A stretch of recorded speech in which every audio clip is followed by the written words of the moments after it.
అమ్మగారు. తెలుసు. ఏం హనుమాన్లు, బాబుకి ఏదో చెప్తున్నట్టున్నావు? ఏం లేదమ్మా. బాబా అమ్మా, నువ్వింటికెళ్ళు. తాతయ్య నానమ్మ కంగారు పడుతున్నారు. అలాగేనమ్మా. మీ ఊరగాయలు? వద్దు బాబు. అమ్మా, అయితే అప్పటి నుంచి ఇన్ని సంవత్సరాలు ఇక్కడే ఉంటున్నారా అమ్మా? అవును. అక్కర్లేదనుకున్న వాళ్ళకి దగ్గరగా ఉండే కన్నా తెలియని వాళ్ళ మధ్య కలో గంజో తింటూ బతకడం గౌరవం అనుకున్నాం. మావయ్య అత్తయ్యతో ఇక్కడికి వచ్చేసాం. ఆ గంగా భవాని పుణ్యమా అని బాబుకు సంగీతం నేర్చుకునే చక్కటి అవకాశం దొరికింది. నానమ్మ, ఇంతవరకు ఎంత డబ్బు పోగైంది? ఏమిట్రా రోజు అదే ప్రశ్న? ఏ మేమేమైనా తినేస్తున్నామనా? అది కాదు నానమ్మ, డబ్బు సరిపోతే మనం మనూరెళ్ళి సంగీత భారతి మొదలెట్టొచ్చు కదా అని. ఓహో అదా. That is your grandfather's department. ఆయన అడుగు. ఎందుకు? బుగ్గ మీద ఇలా టప్పని కొట్టి నవ్వటానికా? అసలు తాతయ్యకి నమ్మకమే లేదు నేను కష్టపడి డబ్బు సంపాదించి సంగీత భారతి కడతానని.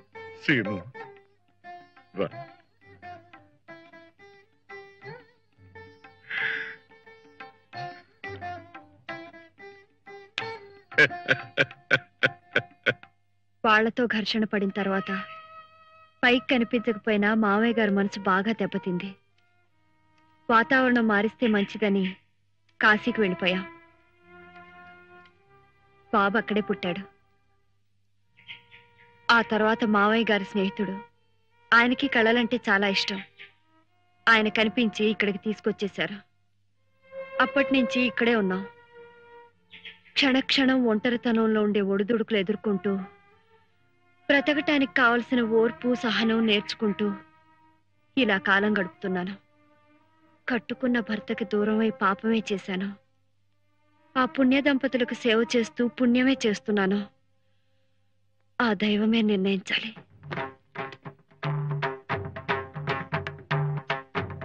అందరూ ఎలా ఉన్నారు? గిరిజా శంకరం కులాసాగా ఉన్నారా? యాత్రలకు వచ్చినట్టున్నారే, ఒంటరిగా వచ్చారే? వాళ్ల కులాసా ఏం చెప్పమంటారమ్మా? గంపెడంత డబ్బు ఉందంతే. ఇన్నేళ్లైనా సంతానం కలగలేదని ఆమె బాధ, లక్షకి ఇంకో లక్ష లాభం రాలేదని ఈయన గారి తపన. ఆవిడ గారు పట్టుబెడితే ఇదిగో ఇలా యాత్రలకు వచ్చాం. వాళ్ళతో చెప్పమంటారమ్మా మీరంతా ఇక్కడే ఉన్నారని? వద్దు, ఆ రోజు త్వరలోనే వస్తుంది. అప్పుడు ఎవరు చెప్పకుండా వాళ్ళంతటి వాళ్లే పశ్చాత్తాపంతో వస్తారు. ఎప్పుడూ కాదమ్మా, ఆ రోజు త్వరలోనే రావాలి. నారాయణమూర్తి గారి పరిస్థితి కూడా ఏమంత బాగోలేదమ్మా. ఆయన బంగారు బాతుగా ఉన్నంత కాలం ఆ పాంచాలమ్మ గారు బాగానే చూసుకునేది. కానీ ఆయనకి ఈ మధ్య ఈ అలవాటు బాగా ఎక్కువైపోయిందమ్మా. కచేరీలు, ఆదాయం తగ్గిపోయిందేమో. దాంతో పాటు ఆమె ప్రవర్తన కూడా పూర్తిగా మారిపోయింది. ఆయన ఆరోగ్యం దెబ్బతినక ముందే మీరొచ్చి అన్ని చక్కదిద్దాలి. వారందరినీ మీరే దారి తీసుకురావాలమ్మా. వస్తాను, తప్పకుండా వస్తాను.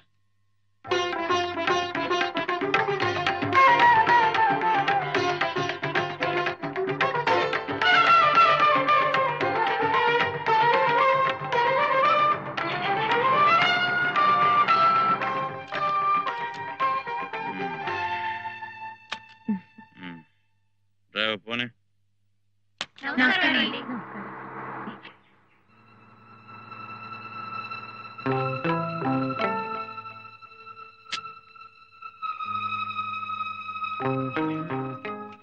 ఇప్పుడేగా పుచ్చుకునొచ్చావు మళ్ళీ? కొంచెం ఒక నువ్వు ఈవేళ చీఫ్ గెస్ట్ వి. ఇలా తాగేస్తుంటే అక్కడ ఏం మాట్లాడతావు? వాళ్ళు ఏం నేర్చుకుంటారు? మాట్లాడతాను. నమస్కారం.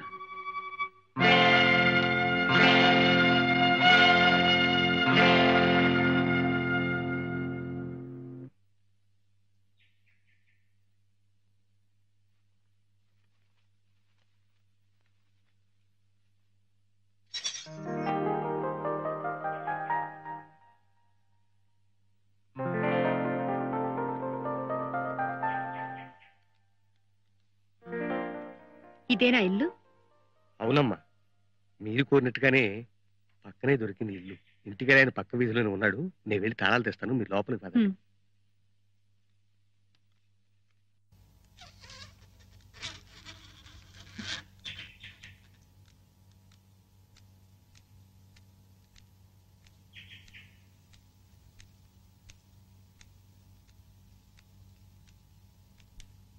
ఏమిటిది?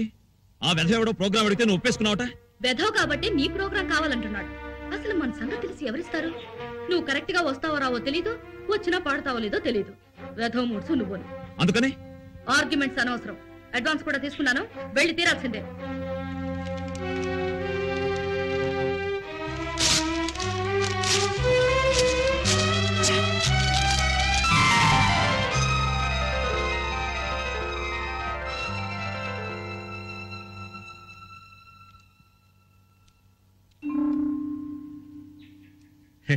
ఇంట్లో ఎవరు ఉండలేదు కదమ్మా, చెత్తా చెదారం అలాగే ఉంటుంది, బాగు చేసుకోవచ్చు.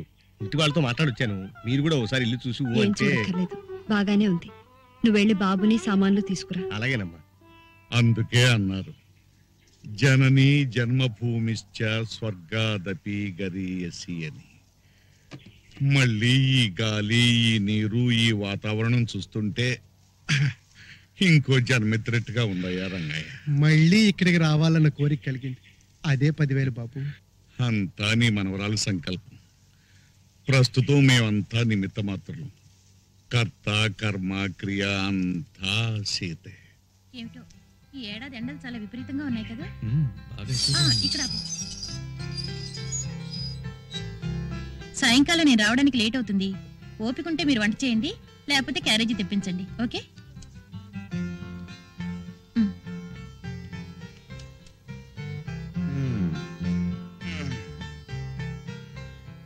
బాబు చనువుంది గనక అంటున్నాను, ఈ రోజుల్లో ఆడా మగ ఇద్దరు ఉద్యోగం చేయవలసిందే కాదన్ను.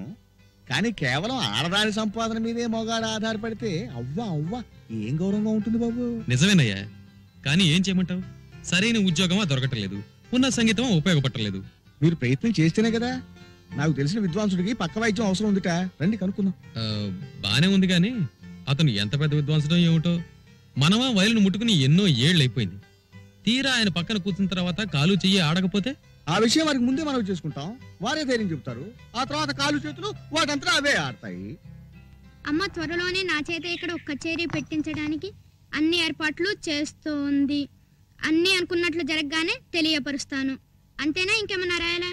నానమ్మ గారికి నా నమస్కారములు చెప్పవలసింది. నానమ్మకు ఇవాళ పోస్ట్ చేసేసి. అలాగే.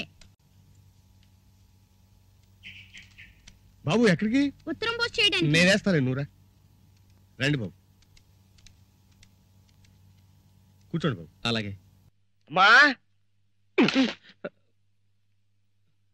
మురళి బాబుని తీసుకొచ్చానమ్మా. చిన్నబాబు గారి పక్క వాయిద్యం వాయించడానికి ఒప్పుకున్నారు. పక్క వాయిద్యానికా? అవును బాబు. ఏంటమ్మా నువ్వేమో ఈ 3 కాళ్ళ బండికి చెప్పటం, ఈయనేమో ఓ 4 కాళ్ళ జంతువుని తీసుకురావటం. అసలు ఆయన్ని చూస్తే సంగీతం తెలిసిన వాళ్ళ ఉన్నాడా? పెద్దవాళ్ళని పట్టుకుని ఏమిటా మాటలు? తప్పు కదూ.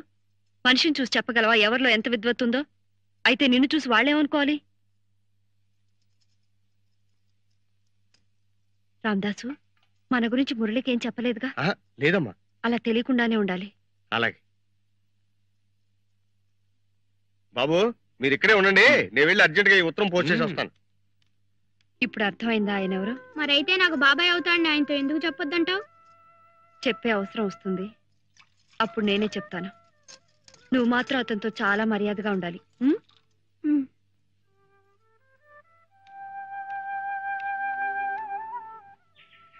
ఎక్కడ బాబు? కాఫీయా? అవునండి. పోస్ట్ ఆఫీస్ చాలా దూరమా? పక్కనేనండి, వచ్చేస్తాడు. కాఫీ బాగుందో? థ్యాంక్స్ అండి. ఒరే బాబు రారా, కొట్టుకెళ్ళి ఓ చార్మినార్ ప్యాకెట్, ఒక అగ్గిపెట్టి తీసురా. మిగతా చిల్లర పెట్టి చాక్లెట్లు కొనుక్కో. చాక్లెట్ వద్దండి. అరే పర్వాలేదులే బాయ్. మళ్ళీ అక్కడికి? వారికి సిగరెట్ పెట్టి అగ్గిపెట్టి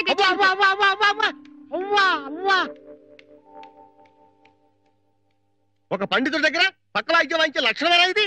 అవ్వా మీరు అర్థమైన పనులు చేస్తుంటే మన పని ఎలా జరుగుతుంది? నేనేం చేశానయ్యా? రేపు మీరు పక్క వాయిద్యం వాయించేది ఈ చిరంజీవికే. ఈ విద్వాంసుడి చేత పని కురాళ్ళ సిగరెట్లు అగ్గిపెట్లు నా తెప్పించేది. అవ్వా ఇట్రా ఏమయ్యా అందస్సు, నీకేం వేళకోళంగా ఉందా? భూమికి జానిళ్ళాడు, ఇంకా బొడ్డు కూడా ఉండట్లేదు, వాడికయ్యా నేను వాయించేది. ఇదిగో నేను ఈరోజు వస్తుదేవుడే కావచ్చు కానీ మరి చిట్టెలు కాళ్ళ పట్టుకోమంటావు. సార్ సార్ సార్, నా మాట వినండి సార్. నేనే మీ కాళ్ళు పట్టుకున్నాను సార్. మీ బోటి పెద్ద విద్వాంసుల పక్కన కూర్చోవటమే ఓ పెద్ద అదృష్టం. కాదనకండి సార్. ఇంకేమిటండి ఆ పసివాడంత ఇదిగా అడుగుతుంటే? ఏమిటి రావదాసు మరి నువ్వును? కయ్యానికైనా బియ్యానికైనా సమబుద్ధి ఉండాలన్నారు. అందులోనూ ఇది శాస్త్రీయ సంగీతం, 10 మంది మధ్యలో కచేరీ. ఏమన్నా జరిగితే ఒక్క అవకాశం ఇవ్వండి సార్. మీకు నచ్చకపోతే అప్పుడే మానేద్దరు గాని. ఇంకేం మాట్లాడకండి. అది కాదు అవ్వ, రావదాసు. అవ్వ. అడ్వాన్స్ ఇప్పిస్తాను.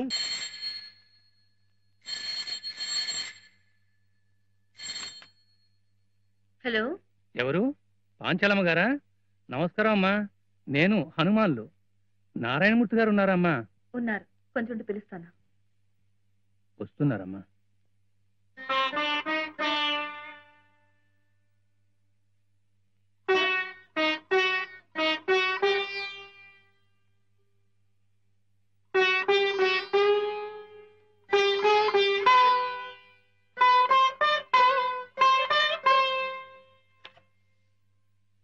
హలో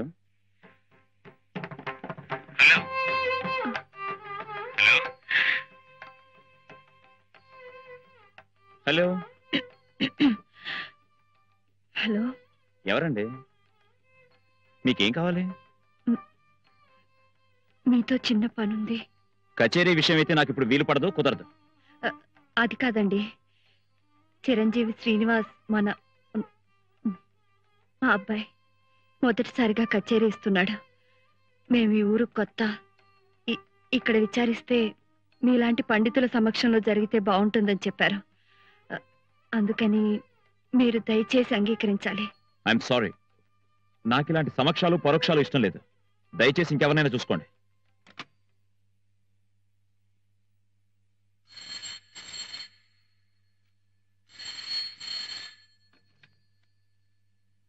హలో, మిమ్మల్ని విసిగిస్తే క్షమించాలి. ఎక్కడి నుంచో వచ్చి ఆ కుర్రవాడిని అండగా పెట్టుకుని బ్రతుకుతున్న దాన్ని మీరు బాబును ఆశీర్వదించి 10 మందిలో 4 మాటలు చెప్తే వాడికి గుర్తింపు వస్తుంది. మా జీవితాలు గడిచిపోతాయి. హలో హలో హలో, చెప్పండి. దయచేసి కాదనకండి. అలాగే.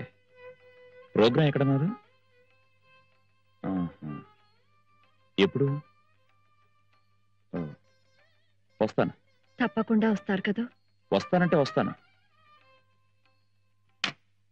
హనుమాన్లు, ఏంటమ్మా? రేపు మినిస్టర్ గారు మన ఇంటికి వస్తున్నారు.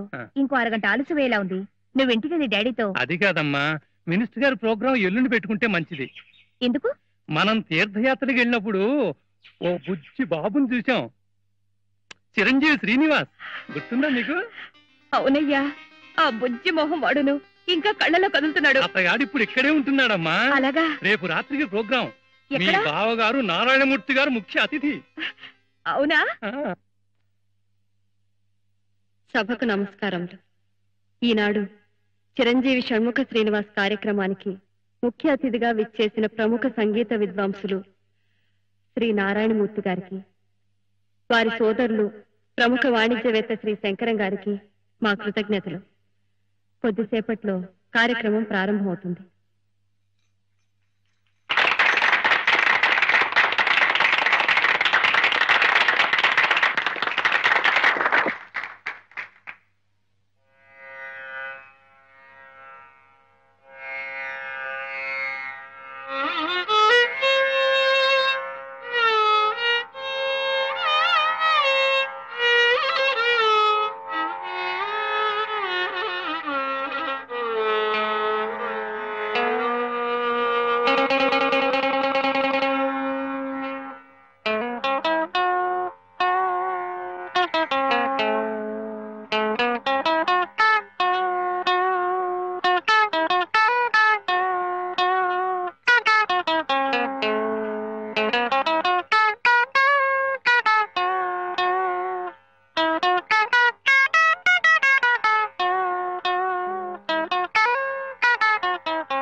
ఏమిటది?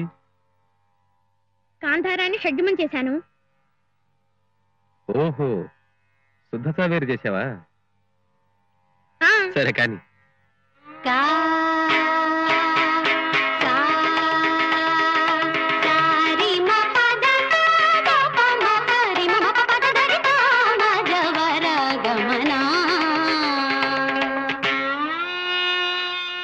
మధ్యమాన్ని షడ్జమం చేశారా? శుద్ధ సన్యాసి అన్నమాట.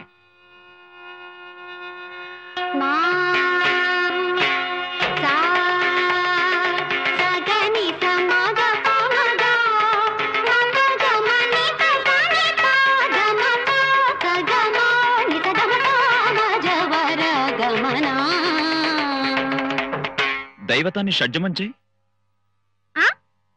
దైవతాన్ని షడ్జమం చేయమంటున్నాడు మా అన్నయ్య. మోహన్ అవుతుంది. ఏం సార్, మోహన్ రాగం వినాలనుందా?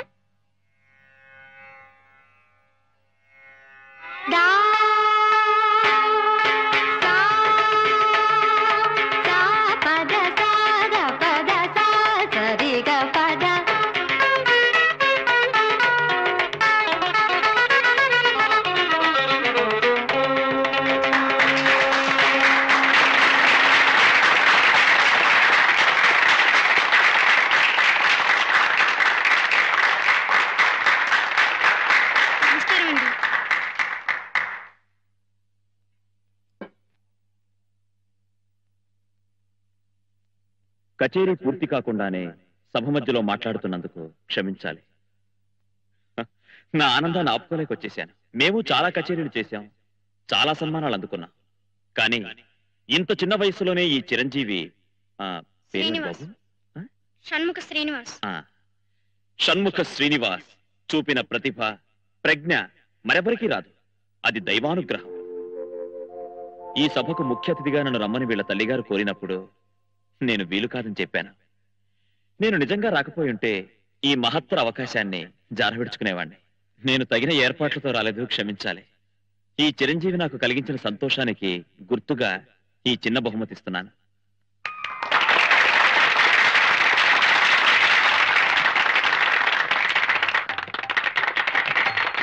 బాబు శ్రీనివాస్, ఒక నిమిషం. ఈ చిరంజీవి మాకు కలిగించిన సంతోషానికి గుర్తుగా మా దంపతులం 116 116 కదండి, 1116 అదే 1116 సమర్పించుకుంటున్నాం.